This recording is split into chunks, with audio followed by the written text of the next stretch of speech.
Selamat sore pemirsa, apa kabar Anda di sore hari ini? Anda sedang menyaksikan Sumatera Utara hari ini, edisi Rabu 1 Mei 2024. Saya Muhammad Azrul Nastion. Dan saya Udran dari Olinka. Sejumlah informasi menarik telah disiapkan oleh tim redaksi kami. Berikut berita selengkapnya.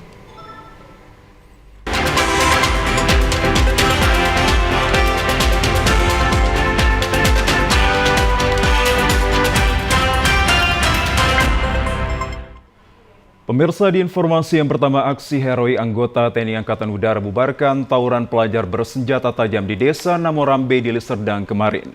Saat diamankan, seorang pelajar sempat melakukan perlawanan. Inilah rekaman video amatir ratusan pelajar yang melancarkan aksi tawuran di Desa Namorambe, Deli Serdang kemarin. Aksi tidak terpuji ini sempat membuat warga sekitar panik ketakutan. Ratusan pelajar ini melancarkan aksinya dengan membawa berbagai senjata tajam, diantaranya jenis samurai. Aksi ini pun mendapatkan perhatian seorang prajurit TNI Angkatan Udara yang tengah melintas di lokasi tersebut.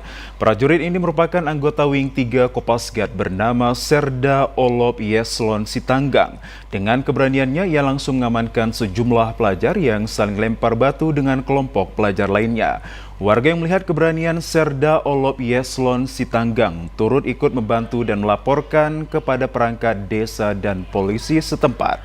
Serda Olop Yeslon Sitanggang menjelaskan bahwa seluruh pelajar yang terlibat telah diamankan dan diserahkan ke Polsek Deli Tua.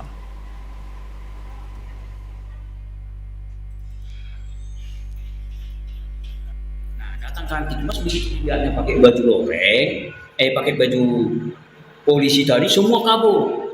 Nah, yang 3 bawa samurai saya kejar ke sungai, kurang lebih 250 meter lah. Yang dapat 1, terus saya amankan dia.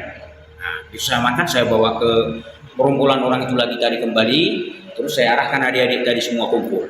Saya kumpulkan, saya bariskan semuanya, saya arahkan dengan baik. Nah, baru setelah itu datanglah pihak dari Polsek. Pak Kapolsek datang, baru kepala desa datang, pemerintah setempat datang. Sementara itu, Kasih Intel Wing 3 Kopasgat Mayor Pas Adi Firdaus berharap kepada seluruh masyarakat, khususnya yang memiliki anak pelajar, untuk dapat melebihkan perhatiannya terhadap kegiatan anak-anaknya dalam bergaul ataupun berkegiatan di luar jam belajar sekolah.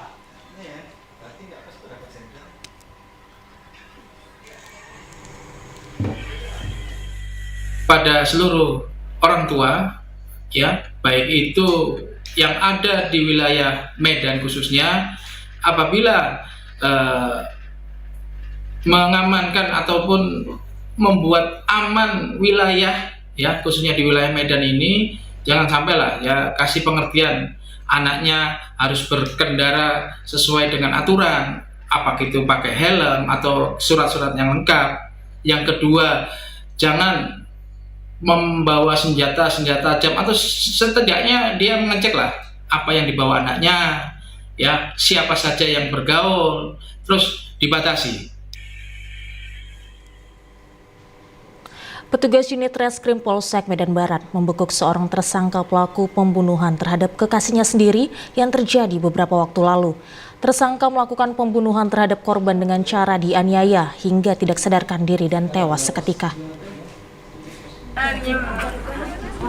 Nasib malam menimpa Melani Sitompul yang harus meregang nyawa di tangan kekasihnya sendiri, yakni Ridwan Nasution alias Rido. Tewasnya korban sempat menghebohkan warga kawasan Jalan Karya Seagul, Kota Medan, yang merupakan lokasi rumah tersangka. Warga curiga dengan teriakan dari dalam rumah tersangka. Lalu saat pintu rumah didobrak, korban didapati dalam kondisi tewas mengenaskan dengan luka akibat pukulan di sekujur tubuhnya. Tidak berselang lama, polisi bersama dengan warga berhasil membekuk tersangka yang sempat berupaya melarikan diri.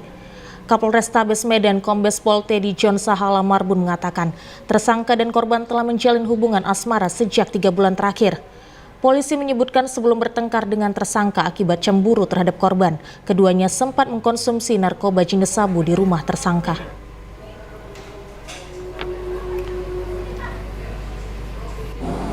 Mereka menggunakan sabu-sabu dan melakukan hubungan. Setelah itu, ya, si korban ini dipukul, dianiaya, ya, oleh tersangka 4 kali, lalu tersangka tidur.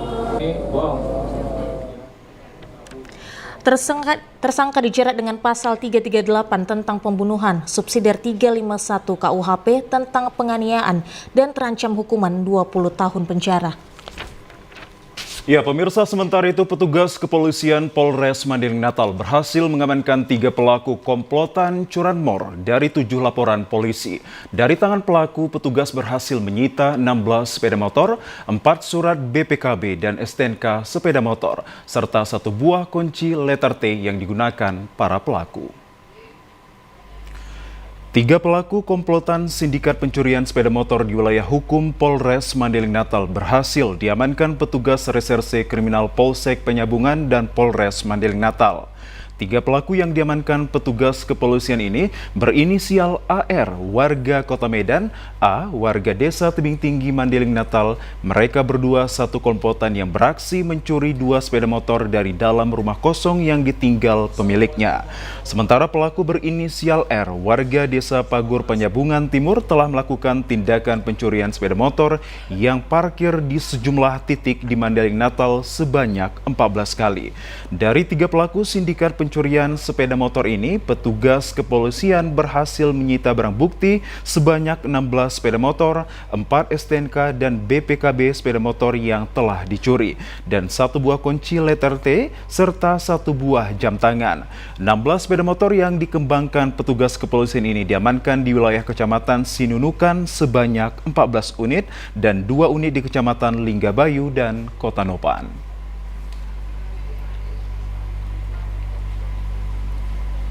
Modus operandi dari para tersangka yaitu mencuri sepeda motor yang sedang terparkir, kayaknya gelap lah, maupun di dalam rumah dalam keadaan tidak terkunci stang. Kemudian tersangka mencongkel kunci stang sepeda motor dengan menggunakan kunci palsu, seperti barang bukti yang bisa kita lihat di sana. Dapat dipersangkakan melakukan tindak pidana pencurian dengan pemberatan sebagaimana dimaksud dalam pasal 363 KUH pidana dengan ancaman hukuman 9 tahun penjara. Sementara itu, kasus sindikat pencurian sepeda motor ini masih terus dikembangkan hingga pelaku penada. Akibat perbuatan tindak pencurian sepeda motor tersebut, ketiga pelaku akan dikenakan hukuman pidana penjara maksimal 7 tahun penjara. Unit Reskrim Polres Labuhan Batu Selatan melakukan konferensi pers terkait penangkapan 6 orang debt collector yang melakukan penarikan secara paksa 1 unit mobil Honda HR-V di Jalan Sum, Labuhan Batu Selatan. Inilah video amatir di saat ke-6 tersangka berupaya melakukan penarikan paksa terhadap mobil Honda HR-V milik korban Mahmudi Nasution di Jalan Sum, Dusun Sri Pinang, Desa Perkebunan Parlabian. Korban melaporkan kejadian tersebut ke pihak kepolisian dan langsung dilakukan penangkapan.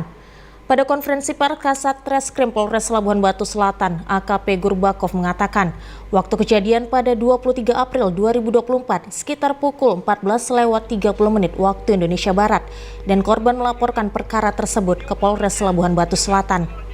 Proses penangkapan perkara ini sudah dalam penyidikan dan ditetapkan 8 orang tersangka, sedangkan 2 tersangka masih dalam pencarian.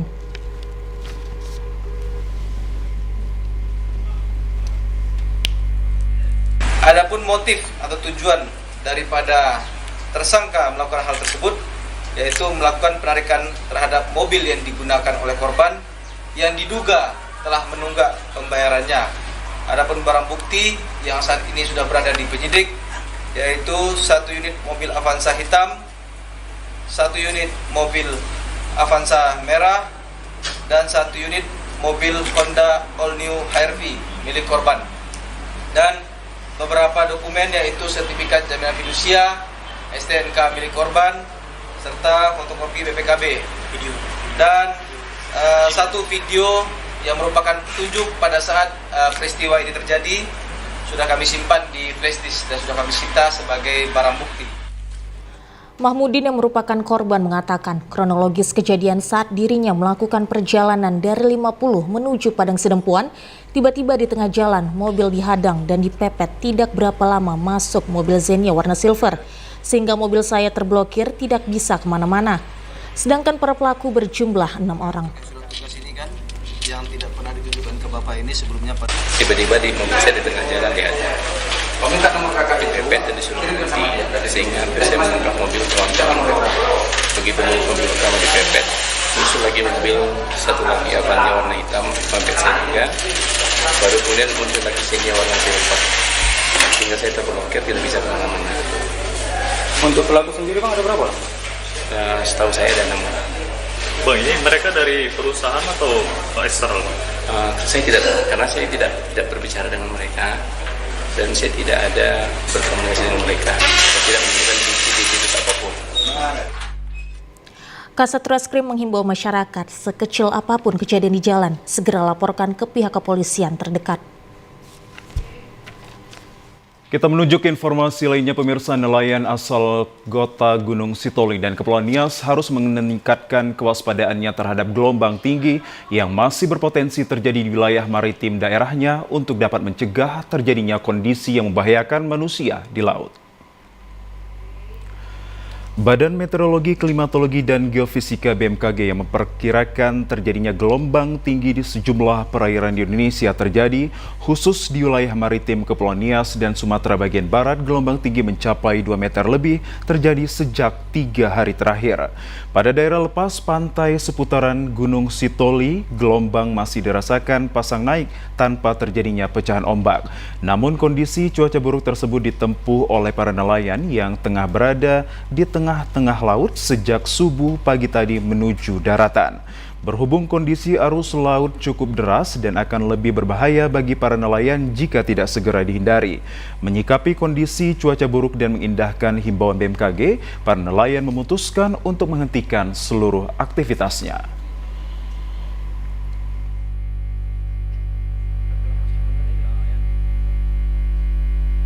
Di laut kita sekarang arus lagi kencang, ombak agak tinggi. Ya mungkin cuaca juga mendukung. Sejak kapan Bang gelombang ini sudah mulai meninggi Bang? 3 hari yang lalu Bang. 3 hari yang lalu ya. Tapi ini puncaknya mulai hari ini Bang. Kemarin. Lagi tidak ada ikannya Bang. Tidak ada ikan ya. Itu karena faktor gelombang ini mungkin Bang, kencang arus. Kembali cepat pulang ke darat Bang. Harga bawang merah dan bawang putih merangkak naik di Pasar Impres Kota Pinang, Kecamatan Kota Pinang, Kabupaten Labuhan Batu Selatan akibat cuaca buruk. Harga bawang merah dan bawang putih mengalami kenaikan hingga mencapai Rp60.000 per kilogramnya, yang sebelumnya hanya Rp35.000. Kenaikan ini disebabkan kurangnya ketersediaan bawang merah dan bawang putih di pasar akibat cuaca buruk, yang menyebabkan petani banyak yang gagal panen, sehingga bawang didatangkan dari daerah lain. Sementara itu harga cabai merah dan cabai rawit ikut turun. Untuk sayur mayur masih relatif normal, belum tampak mengalami kenaikan. Salah seorang pedagang bawang, Makboy Boru Manung Khalid mengatakan, saat ini bawang didatangkan dari Kota Padang. Dengan melonjaknya harga bawang membuat pelanggan resah dan mengurangi pembelian bawang.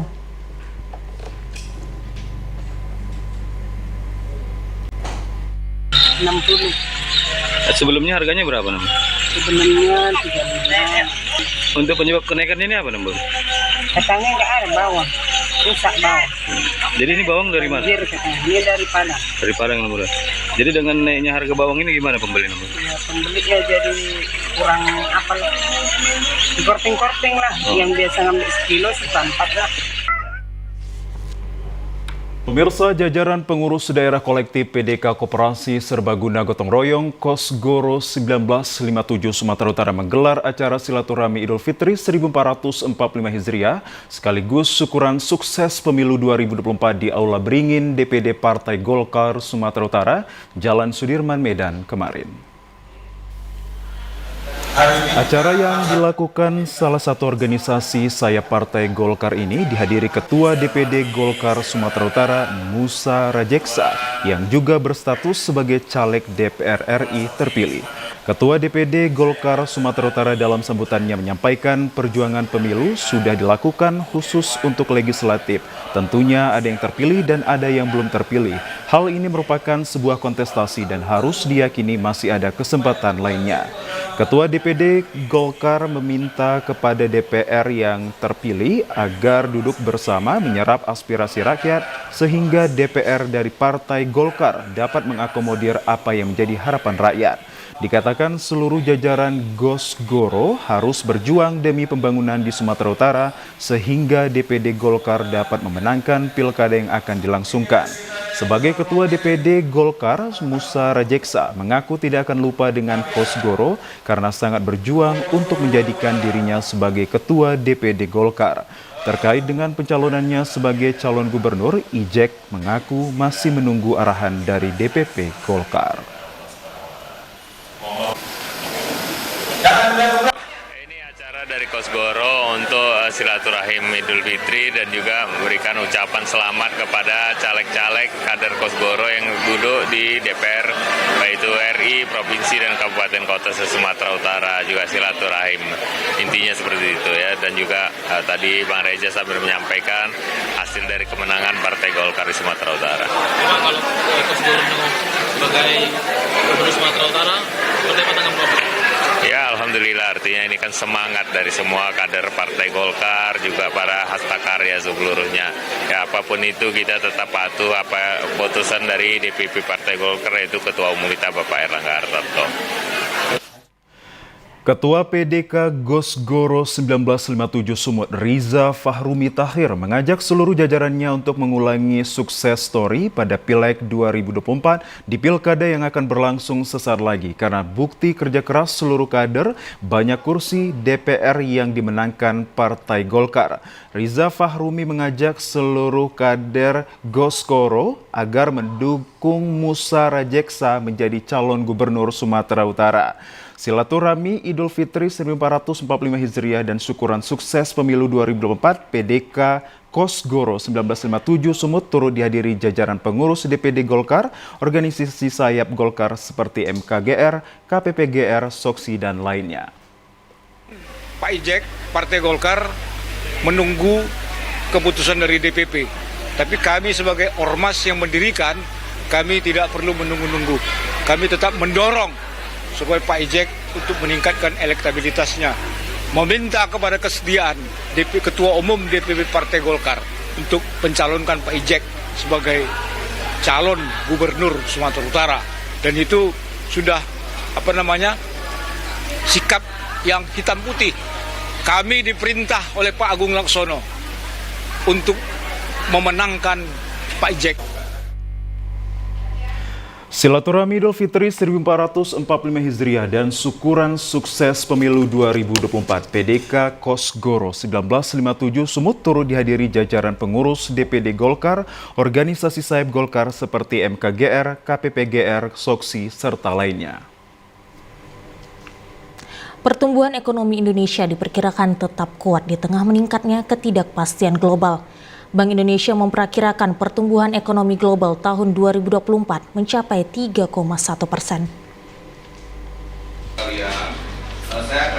Demikian diungkapkan Kepala Perwakilan Bank Indonesia Provinsi Sumatera Utara, IGP Wirakusuma, pada acara bincang-bincang bareng media BBM di Medan kemarin. Dikatakan Wirakusuma, pertumbuhan ekonomi di Indonesia di triwulan 1 dan 2 tahun 2024 diperkirakan akan lebih tinggi dari triwulan 5 tahun 2023. Dari sisi pergerakan harga pada Maret 2024, katanya inflasi nasional meningkat, namun terjaga dalam kisaran sasaran inflasi Maret 2024 yang tercatat sebesar 3,5%, meningkat dari bulan sebelumnya sebesar 2,75%. Sedangkan inflasi tahunan Sumatera Utara berada dalam rentang sasaran. Maret 2024 mengalami inflasi bulanan 0,72% meningkat jika dibandingkan bulan lalu sebesar 0,4%. Seluruh kabupaten kota Sumatera Utara mengalami inflasi tertinggi di Labuhan Batu sebesar 1,62%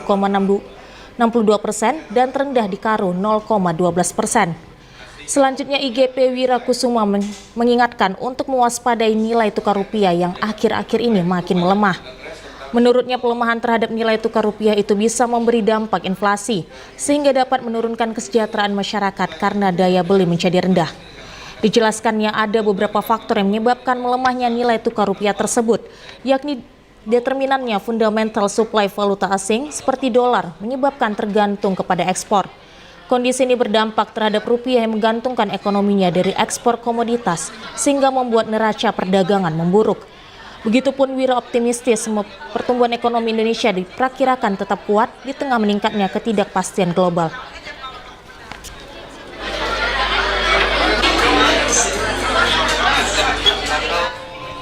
Pemirsa, pemerintah Kota Binjai menggelar Musabaqah Tilawatil Quran ke-55 tingkat Kota Binjai yang disambut antusias masyarakat.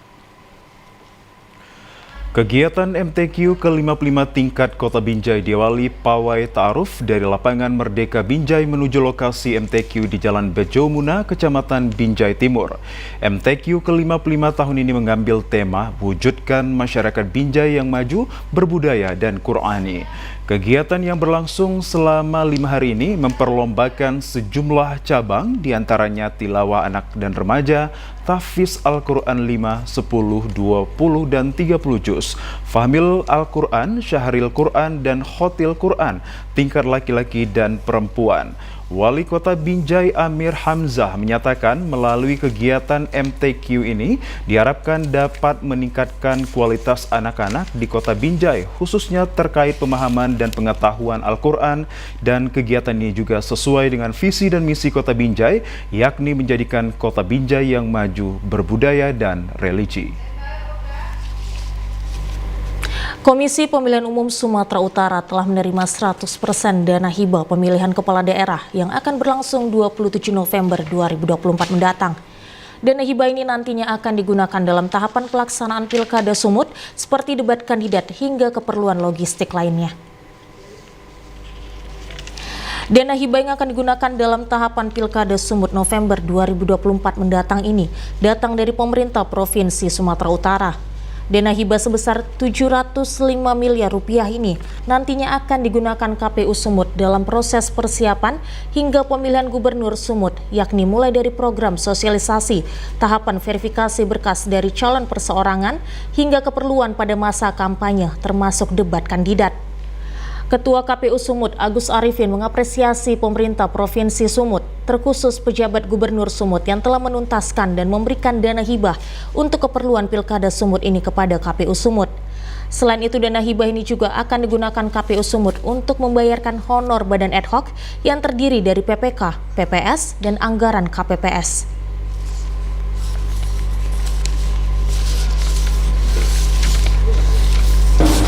Pemprov khususnya Provinsi Sumatera Utara telah menyerahkan memberi dukungan terkait dengan anggaran kepada KPU Sumatera Utara sejumlah 705 miliar itu untuk pelaksanaan pemilihan gubernur dan wakil gubernur Sumatera Utara. Dan tentu pada kesempatan ini KPU Sumatera Utara mengucapkan terima kasih atas dukungan dan support dari Pemprov Sumut, khususnya Pak PJ pejabat Gubernur Sumatera Utara, Pak Hasanuddin. Ketua KPU berharap tahapan Pilkada Sumut 2024 akan berjalan dengan baik tanpa kendala sesuai tahapan waktu yang telah ditentukan. Pemirsa, calon kepala daerah yang ingin mengajukan dirinya dari jalur persorangan atau independen di Kota Binjai wajib mendapatkan dukungan minimal 21.587 KTP. Komisi Pemilihan Umum KPU Kota Binjai melakukan sosialisasi pencalonan kepala daerah dari jalur persorangan atau independen. Ketua KPU Binjai Anton Indratno menyatakan KPU Binjai akan membuka pendaftaran calon wali kota Binjai dari jalur persorangan pada tanggal 8 Mei mendatang. Pihaknya juga telah menyiapkan helpdesk di kantor KPU Binjai untuk membantu para bakal calon persorangan. Sementara itu, Komisioner KPU Binjai Divisi Teknis Hendri Nauli Rambe menyatakan salah satu dukungan utama pencalonan wali kota Binjai dari jalur persorangan adalah dukungan warga dalam bentuk KTP. Setiap calon wali kota Binjai dari jalur persorangan harus melampirkan sedikitnya 21.587 EKTP masyarakat. Jumlah tersebut merupakan 10% dari jumlah pemilih yang ada di kota Binjai. EKTP yang dilampirkan tersebut harus tersebar minimal dari 3 kecamatan yang ada di kota Binjai. Melalui naskah perjanjian hibah daerah tahun anggaran 2024, KPUD Sergei selaku penyelenggaraan pemilihan kepala daerah menerima dana hibah sebesar 33.498.337.368 rupiah. Dana tersebut akan dimaksimalkan pada pelaksanaan pemilihan bupati dan wakil bupati pada Pilkada 27 November 2024 yang akan mendatang. Ketua KPUD Sergei Agus Limatondang kepada awak media di sela kegiatannya mengatakan, saat ini KPUD Sergei telah melakukan sejumlah tahapan dan kegiatan sosialisasi tentang pelaksanaan pemilihan kepala daerah. Kegiatan KPUD Sergei yang terbaru saat ini tentang sosialisasi dan persiapan penyerahan dukungan pencalonan dari jalur perseorangan untuk pemilihan bupati dan wakil bupati pada November 2024 yang akan mendatang. Untuk itu KPU selaku penyelenggara membutuhkan dukungan anggaran yang bersumber dari APBD Kabupaten Sergei, yang dalam hal ini dituangkan dalam NPHD dana hibah Pilkada sebesar 33.490.337.368 rupiah. Dengan disepakati sejumlah dana tersebut, maka KPUD Sergei saat ini telah fokus dan menjalankan setiap tahapan pilkada yang saat ini sedang berlangsung. Perihal anggaran yang telah ditampung di APBD dana hibah Pemkab Sergei, maka KPU akan memaksimalkan setiap anggaran yang akan dikeluarkan untuk mensukseskan proses pilkada serentak pada November 2024 yang akan mendatang. Pilkada di Kabupaten Serdang Bedagai yang bersumber dari dana hibah pemerintahan Kabupaten Serdang Bedagai sebesar 33.438.337.368 rupiah. Insya Allah dengan anggaran ini sudah mencukupi untuk pelaksanaan seluruh tahapan pilkada di Kabupaten Serdang Bedagai. Pemirsa, jelang pemilihan umum kepala daerah Pilkada serentak tahun 2024, sebanyak 273 orang mendaftar untuk menjadi panitia pemilihan kecamatan atau PPK di Kabupaten Batubara. Jumlah tersebut berkurang dibandingkan jumlah pendaftar saat pemilu 2024 lalu yang mencapai hampir 400 orang.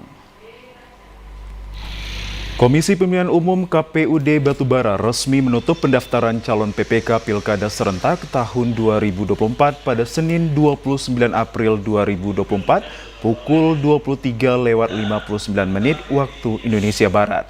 Pendaftaran calon PPK sendiri sudah dimulai sejak 23 April 2024 lalu. Komisioner KPUD Batubara Divisi Partisipasi Masyarakat dan Sumber Daya Manusia, Abdillah, mengatakan sebelumnya ada sebanyak 402 calon PPK yang membuat akun di aplikasi Sistem Informasi Anggota KPU dan Badan Ad Hoc atau SIAKBA. Namun hingga batas akhir pendaftaran hanya 273 orang yang menyelesaikan proses pendaftaran di SIAKBA. Dari jumlah tersebut, baru 222 pendaftar yang telah menyerahkan berkas ke kantor KPU Batubara. Sementara sisanya masih diberi waktu untuk menyerahkan berkas hingga 4 April 2024. Selanjutnya, seluruh berkas yang masuk akan diverifikasi oleh petugas KPU Batubara. Dan pendaftar yang lulus seleksi berkas akan mengikuti ujian tertulis sistem CAT pada tanggal 6 hingga 8 Mei 2024. Nah, untuk proses selanjutnya, hari ini kami sampai dengan tanggal 5 sampai tanggal 4 memverifikasi berkas dan kemudian nanti akan kami umumkan kelulusan berkas. Setelah itu di tanggal 6 sampai dengan tanggal 8 akan dilaksanakan ujian CAT. Nah, kalau untuk kebutuhan PPK yang kita butuhkan setiap kecamatan itu ada 5. Jadi jumlah kecamatan yang ada di Batubara ini 12, sehingga kami membutuhkan 60 orang di seluruh Kabupaten Batubara untuk PPK. Komisi Pemilihan Umum KPUD Kabupaten Karo mensosialisasikan tahapan dan jadwal pemilihan kepala daerah Pilkada 2024 terkait persiapan penerimaan dukungan pencalonan perseorangan dan aplikasi Silon, Sistem Informasi Pasangan Calon. KPUD Kabupaten Karo melakukan sosialisasi tahapan dan jadwal pilkada yang dihadiri Forkopimda Kabupaten Karo, perwakilan partai politik, tokoh masyarakat, tokoh agama, dan juga jurnalis tentang persiapan dan penyerahan persyaratan dukungan pencalonan perseorangan. pasangan calon bupati dan wakil bupati yang dimulai pada 5 Mei hingga 19 Agustus 2024. Pilkada di Kabupaten Karo syarat dari jalur perseorangan harus mendapatkan dukungan 50% dari 17 kecamatan. Dengan bukti pernyataan dukungan dan KTP minimal 8,5% dari 300.088 DPT atau daftar pemilih tetap. Syarat dan dukungan paslon ini melalui aplikasi Silon. Komisioner KPU Kabupaten Karo, Hendra Lia Sinulingga mengatakan, sosialisasi ini memberikan pemahaman dan penyampaikan kepada masyarakat mengenai tahapan pilkada, proses dan persyaratan yang harus dipenuhi untuk pencalonan kepala daerah. Acuan kami kepada pemilu untuk pilkada untuk Kabupaten Karo 2024 kita mengundang para stakeholder baik dari pemerintah Kabupaten Karo, kemudian juga dari Polres dan Dandim, begitu juga dengan tokoh masyarakat, tokoh agama, pemangku kepentingan, juga partai politik dan tokoh masyarakat lain untuk menyatukan persepsi ya tentang regulasi dan tahapan yang sedang berjalan pada saat ini. Kami sampaikan benar. Pemirsa, KPUD Labuhan Batu Utara menggelar sosialisasi tahapan dan jadwal serta persiapan penerimaan dukungan pencalonan persorangan bakal calon bupati dan wakil bupati Kabupaten Labuhan Batu Utara tahun 2024. Sesuai PKPU nomor 2 tahun 2024 terkait tahapan dan jadwal pemilihan gubernur dan wakil gubernur, bupati dan wakil bupati, wali kota dan wakil wali kota tahun 2024, KPUD Labura kemarin menggelar sosialisasi tahapan pilkada yang diikuti perwakilan dari parpol, tokoh agama, masyarakat, dan OKP. Proses tahapan pilkada telah berlangsung mulai 26 Januari hingga 16 Desember 2024 mendatang. Komisioner KPU Divisi Teknis Penyelenggaraan James Ambarita menjelaskan, KPUD Labura juga melakukan sosialisasi persiapan pencalonan persorangan dan menetapkan paling sedikit 23.391 dukungan yang tersebar minimal di 5 kecamatan dari 8 kecamatan selabura. Yang kita bilang di sini adalah calon perseorangan itu dimulai. Ya, kami meminta kepada seluruh lapisan masyarakat yang ada di Kabupaten Labuhan Batu Utara ini untuk terlibat aktif dan mengikuti seluruh tahapan-tahapan penyelenggaraan pemilihan kepala daerah serentak tahun 2024 ini. Nah, masyarakat bisa melihat medsos KPU, website KPU agar bisa melihat sudah sejauh mana, sudah apa saja yang dilakukan dalam pelaksanaan tahapan-tahapan pilkada ini. Yaitu pemilihan. Guna mensukseskan pemilihan kepala daerah tahun 2024, KPU Kabupaten Labuhan Batu melakukan sosialisasi tahapan dan jadwal pemilihan bupati dan wakil bupati Kabupaten Labuhan Batu. Komisi Pemilihan Umum Kabupaten Labuhan Batu melakukan sosialisasi terkait tahapan dan jadwal pemilihan bupati dan wakil bupati Kabupaten Labuhan Batu bersama pihak Bawaslu, partai politik, dan instansi terkait. Sosialisasi terkait materi persiapan persyaratan untuk calon perseorangan, di mana peraturan ini tertuang dalam PKPU tahun 2024 tanggal 5 Mei hingga 19 Agustus 2024 yang merupakan proses dari calon perseorangan. Ketua KPU Labuhan Batu Zafar Sidik Pohan menjelaskan, dalam hal ini terdapat juga Undang-Undang Nomor 10 Tahun 2016 yang mengatur bahwa verifikasi administrasi dibantu oleh pihak PPK dan PPS, pasangan calon atau tim yang diberikan kuasa oleh pasangan calon menyerahkan dokumen syarat dokumen paslon untuk pemilihan kepala daerah. Sedangkan pendaftaran dimulai tanggal 27 hingga 29 Agustus 2024 mendatang. Secara juknis dan teknisnya kan sedang kita diskusikan, dan juga ini teman-teman daripada divisi teknis segera melakukan BIMTEK untuk persiapan teknisnya. Jadi ke depannya kira-kira kemana Bang terkait masalah pekerjaan Bang? Kira KPU sendiri udah siap ya Bang melakukan ini Bang? Ya, KPU Labuhan Batu secara teknis insya Allah sudah siap mempersiapkan diri, dan hari ini kita sedang proses untuk pembentukan badan ad hoc. Gimana kira-kira loyal sama Pemirsa, Komisi Pemilihan Umum Kota Padang Sidimpuan mensosialisasikan syarat pasangan calon persorangan yang maju pada Pilkada Serentak tahun 2024.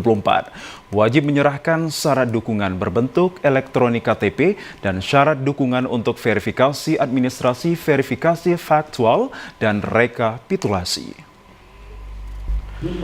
Untuk bisa mencalonkan jadi wali kota dan wakil wali kota Padang Sidimpuan dari jalur persorangan pada Pilkada serentak tahun 2024, dibutuhkan dukungan suara minimal 16.121 sebagai syarat berupa fotokopi KTP. Syarat dukungan suara ini sebanyak 10% dari total daftar pemilih tetap pada Pileg 2024, yakni sebanyak 121 suara. Dan harus tersebar di minimal 50% jumlah kecamatan atau di 4 kecamatan dari 6 kecamatan di kota Padang Sidimpuan. Pada Pilkada tahun 2024 ini ada perbedaan dengan Pilkada sebelumnya, di mana formulir model B1 KWK ada modifikasi penambahan nomor kontak dan email penyampaian syarat dukungan.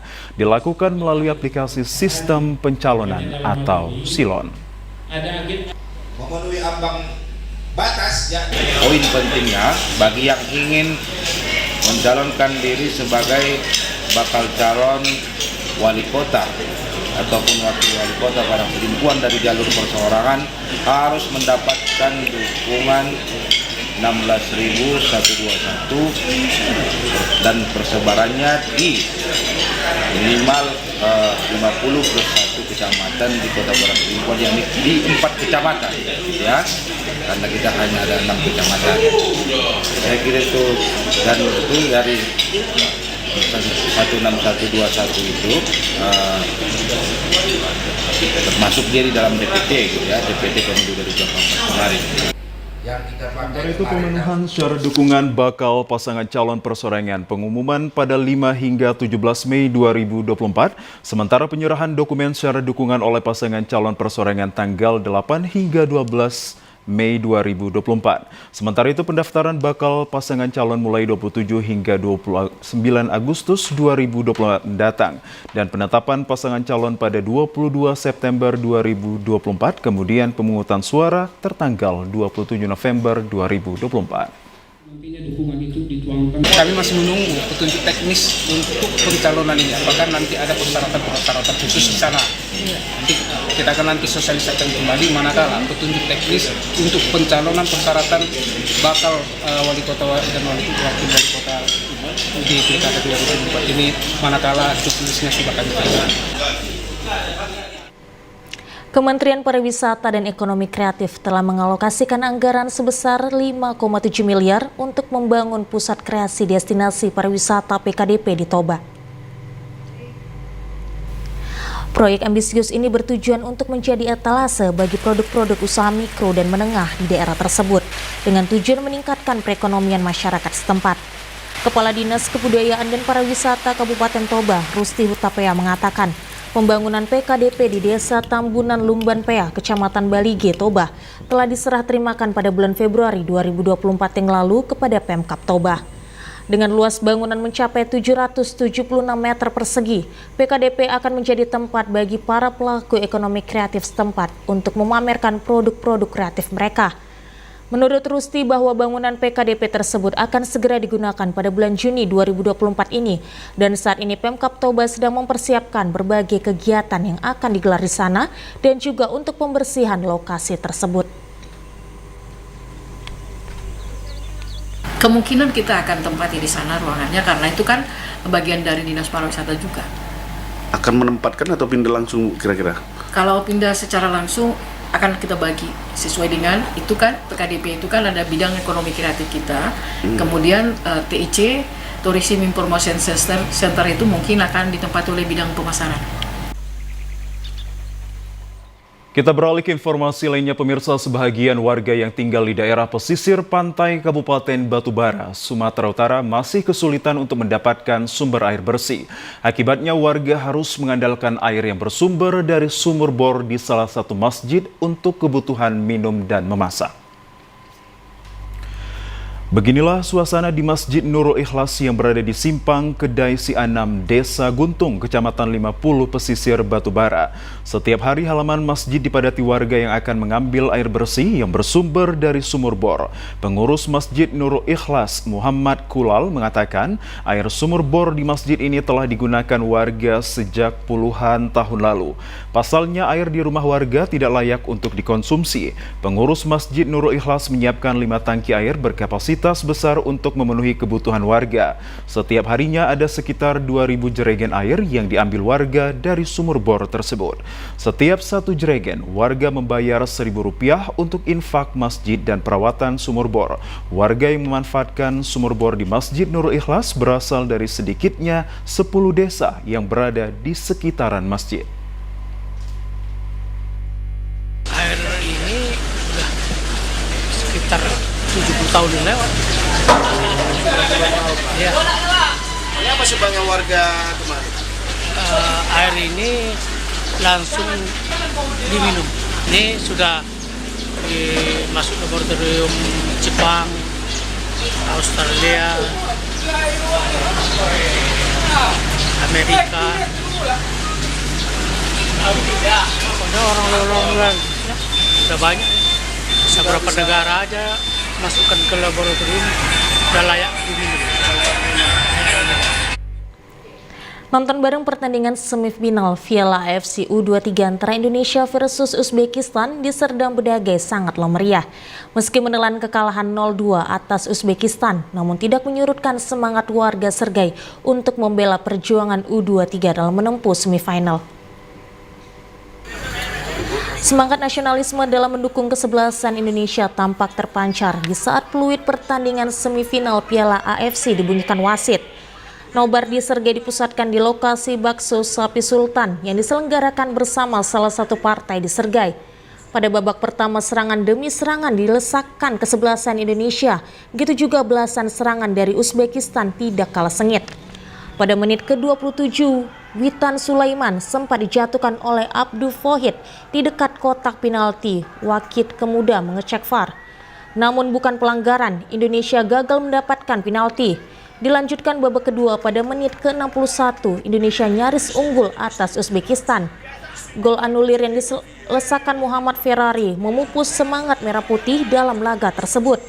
Petaka terjadi pada menit ke-68 yang dilesakkan Hussein Norkaev serta gol bunuh diri dari Pratama Arhan pada menit ke-86 yang menjadikan skor akhir atas kemenangan Uzbekistan dengan skor akhir 0-2. Yunasril yang menginisiasi nobar untuk menambah sikap nasionalisme dari bidang sepak bola khusus di Sergai. Kalau permainan biasalah menang kalah, tapi sportivitas permainan memang ditunjukkan oleh pemain-pemain Indonesia, ya khususnya pemain kita dari Serdang Bedagai yaitu Firkan Fikri, ya itu asli putra daerah Kabupaten Serdang Bedagai. Makanya kita antusias ke depan, kita berharap mudah-mudahan itulah hasil yang terbaik yang bisa disumbangkan oleh pemain-pemain kita dari pemain Indonesia. Ya, pemirsa, sementara itu ribuan warga Labuhan Batu nonton bareng semifinal AFC U23 ASEAN Cup 2024 antara Indonesia dan Uzbekistan yang digelar pemerintah Kabupaten dan Polres Labuhan Batu. Sedikitnya 5.000 warga Labuhan Batu memadati Bundaran Simpang 6 Rantau Parapat untuk menyaksikan pertandingan semifinal AFC U23 ASEAN Cup 2024 pada Senin malam. Kehadiran warga ini merupakan bentuk dukungan kepada timnas Indonesia yang berjuang memperebutkan tiket final melawan Uzbekistan. Kabid Olahraga Dispora Labuhan Batu, Henry Simangunsong, sangat mengapresiasi dan mendukung Polres Labuhan Batu dan pihak panitia dalam hal ini KNPI yang telah mengadakan nobar semifinal AFC U23 ASEAN Cup 2024. Dengan penyelenggaraan ini kita bangga karena Bapak Kapolres dan Ketua KNPI mampu menyelenggarakannya dengan baik untuk bareng ini yang mudah-mudahan dengan aman dan kondusif. Itu aja. Harapan saya ke depan, Labuhan Batu juga mudah-mudahan ke depan kalau siapa pilkada nanti siapa yang menang, harapan saya pemimpinnya. Pemirsa, berikut informasi perakiraan cuaca di sejumlah daerah di Sumatera Utara dari Badan Meteorologi, Klimatologi, dan Geofisika Wilayah 1 Medan yang berlaku pada hari Rabu 2 Mei 2024. Halo Sobat BMKG, Assalamualaikum warahmatullahi wabarakatuh. Senang sekali saya Budi Prasetyo, perakirawan Balai Besar Meteorologi, Klimatologi, dan Geofisika Wilayah 1 Medan, yang akan menyampaikan informasi perakiraan cuaca dan titik hotspot Sumatera Utara Kamis 2 Mei 2024. Pagi hari wilayah Sumatera Utara cerah. Untuk siang dan sore hari, wilayah Sumatera Utara berpotensi hujan dengan intensitas ringan hingga lebat di sebagian besar wilayah Sumatera Utara, di mana potensi hujan lebat terjadi di wilayah Langkat, Medan, Deli Serdang, Asahan, Humbang Asundutan, Tapanuli Utara, Tapanuli Selatan, Tapanuli Tengah, Dairi, Pakpak Barat, Karo, Simalungun, dan sekitarnya. Sementara, pada malam hari, wilayah Sumatera Utara berpotensi hujan dengan intensitas ringan di wilayah lereng barat, pantai barat, dan pegunungan Sumatera Utara. Dini hari, wilayah Sumatera Utara berawan. Suhu udara berkisar antara 17 hingga 34 derajat Celcius. Kelembaban udara berkisar antara 60 hingga 95%. Angin bertiup dari arah barat laut hingga timur laut dengan kecepatan berkisar antara 10 hingga 30 km. Titik panas atau hotspot wilayah Sumatera Utara, pantauan tanggal 30 April 2024 ada 3 titik, yaitu di Kabupaten Toba. Kami menghimbau kepada masyarakat untuk waspada potensi hujan dengan intensitas sedang hingga lebat di sebagian wilayah pantai timur, lereng barat, dan pantai barat Sumatera Utara yang dapat menyebabkan banjir, longsor, serta bencana hidrometeorologi lainnya. Demikian yang dapat kami sampaikan, semoga bermanfaat untuk kita semua. Assalamualaikum warahmatullahi wabarakatuh. Pemirsa, informasi tadi sekaligus menutup perjumpaan kita dalam program Sumatera Utara hari ini. Kami ucapkan terima kasih atas kebersamaan dan juga perhatian Anda. Saya Muhammad Azril Nasution. Dan saya Udran Berolin. Kami ucapkan terima kasih atas perhatian Anda. Selamat sore dan sampai jumpa.